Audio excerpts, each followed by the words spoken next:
Bonjour. Alors, bien, bon retour au collège ou bienvenue aux nouveaux, les gens qui viennent de débuter le programme. Je vois qu'il y a plein de questions sur Facebook et malheureusement, je me suis pas rendu à ces questions-là encore. Je m'y rends ce matin. Puis, de répondre à chaque question, puis les commentaires, puis les sur-questions, j'en manquerais. Donc, je me suis dit, je vais juste faire une vidéo pour répondre aux questions qui sont les plus fréquentes. OK? Donc, la première est pour les gens qui se disent, ben, quel livre je dois acheter? C'est quoi le livre que je dois acheter? Donc, tu dois faire ta recherche avec le site web de la Coop School Outaouais. Donc, à partir de chacun des cours qui sont dans ton horaire, simplement sur le site web que je vais mettre ici, là, je vais l'ajouter dans la description ici, là, ou dans les commentaires juste en dessous. Tu vas sur le site web et tu vas juste écrire chacun de tes cours et il va dire si tu as un livre obligatoire ou pas pour ce cours-là. OK? Donc, c'est la façon la plus sécuritaire de s'assurer que tu ne manques aucun livre. Tu dois faire cette démarche-là maintenant, parce que la livraison peut prendre quand même quelques jours. OK? Donc, je vais mettre le site web ici. Tu as juste à aller faire tes recherches à partir du site web de la Coop School. Si tu fais une recherche, par exemple, pour le cours santé mentale, puis tu n'as pas de réponse, ça dit non, il n'y a pas de livre, puis que tu dis je pense qu'il y a un livre, ça veut dire ben ça se peut que le prof ait une approche différente cette étape-ci. À ton premier cours, il va tout t'expliquer comment ça va fonctionner et quelles sont tes options. Ça va? Donc ça, c'est la grande question qui est les livres. Une question qui est très fréquente aussi, c'est les gens de l'étape 4. Et puis là, si t'es pas à l'étape 4, attends, écoute toute la vidéo, ça sera pas long. Les gens de l'étape 4, je le sais, plusieurs n'ont pas leur horaire encore. Je comprends que vous voulez l'avoir, vous êtes inquiet. Mais ce qui arrive, c'est que nous, on doit faire votre enregistrement à la main un par un. OK, on peut pas, puis on pouvait pas le faire, c'est pas un système automatisé, contrairement aux étapes 1, 2, 3. Donc c'est pour ça qu'il y a un certain délai, c'est pour ça que c'est plus long. Toutefois, on travaille sur ça en ce moment. Marie-Hélène tente de tous vous enregistrer le plus rapidement possible, mais c'est normal. OK? Si tu as confirmé ton milieu de stage, puis que tu as tout tes préalables, l'inscription va se faire. Les gens qui ont eu leur horaire à l'étape 4 disent, mais quand est-ce que je suis à l'école? J'ai des cours partout. OK? Ton cours de séminaire, c'est le bloc le lundi. C'est là que tu as ton cours. OK? Le lundi, un bloc et tu vas voir qu'il y a un bloc réservé. C'est là que tu as ton séminaire de stage en ligne avec un prof. Le reste de la semaine, c'est ton stage. Ensuite, je continue. Si tu as, j'ai beaucoup de questions en lien avec, j'aimerais avoir des cours plus tard, avoir des cours plus tôt. Je veux modifier un cours, le déplacer. C'est pas possible, c'est pas une option. Okay? On ne fait pas de modification d'horaire. La seule option en ce moment, la seule chose en ce moment, si tu as un conflit d'horaire, si tu as deux cours qui se donnent en même temps, là, à ce moment-là, oui, tu dois m'écrire un courriel pour me dire, j'ai deux cours, je peux pas être à deux cours en même temps, puis là, on va faire une modification d'horaire pour te permettre d'être à tous tes cours. Si jamais tu te dis, oh, s'il y a une erreur dans ton horaire, une erreur, je veux dire, il me manque des cours.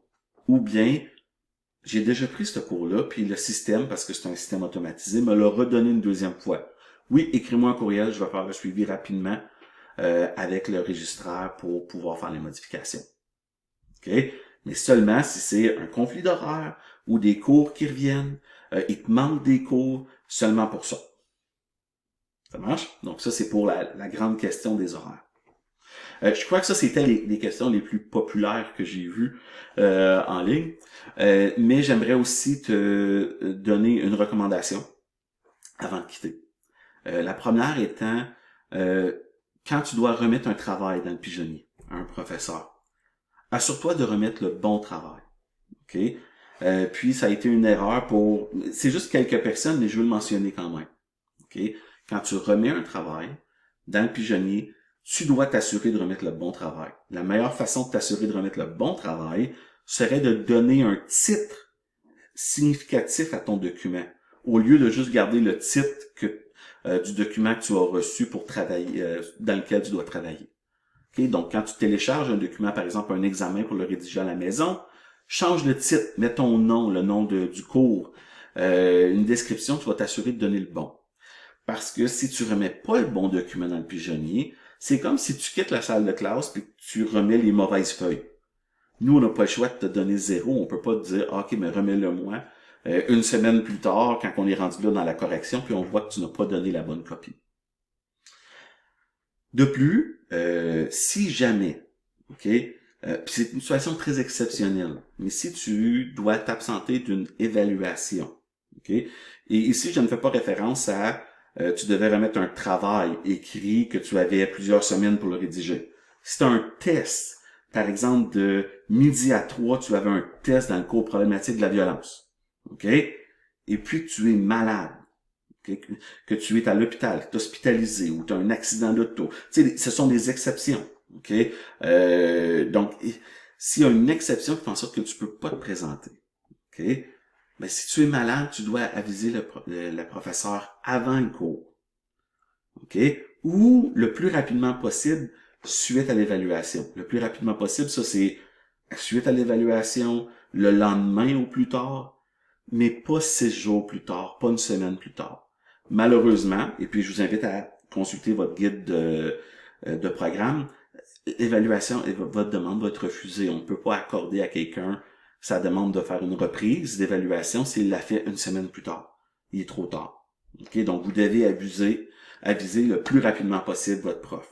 Si vous ne trouvez pas le courriel de votre prof, que vous êtes inquiet, vous pouvez m'envoyer le courriel à moi, je vais lui faire suivre, mais ça doit être le plus rapidement possible pour qu'on puisse prendre en considération votre demande et évaluer si c'est possible d'accorder une reprise. Sur ce, je vous souhaite une super belle session. Si jamais vous avez des questions, n'hésitez pas. Je vous invite à m'écrire un courriel quand que c'est des questions au lieu de si vous voulez une réponse de ma part, parce que sur Facebook, ça peut prendre plus de temps évidemment pour répondre, comme vous voyez aujourd'hui. J'aurais aimé le faire avant, mais il y avait beaucoup de courriels. Donc je vous souhaite une bonne session. N'hésitez pas, amusez-vous, puis ouvrez vos caméras, s'il vous plaît. C'est beaucoup plus plaisant pour tout le monde, incluant le prof, si vous ouvrez vos caméras pendant le cours. C'est beaucoup plus facile pour l'enseignant de capter si vous comprenez ce qu'il dit et d'être capable d'ajuster son enseignement. Puis c'est beaucoup plus interactif et plus plaisant pour tout le monde. Bonne session!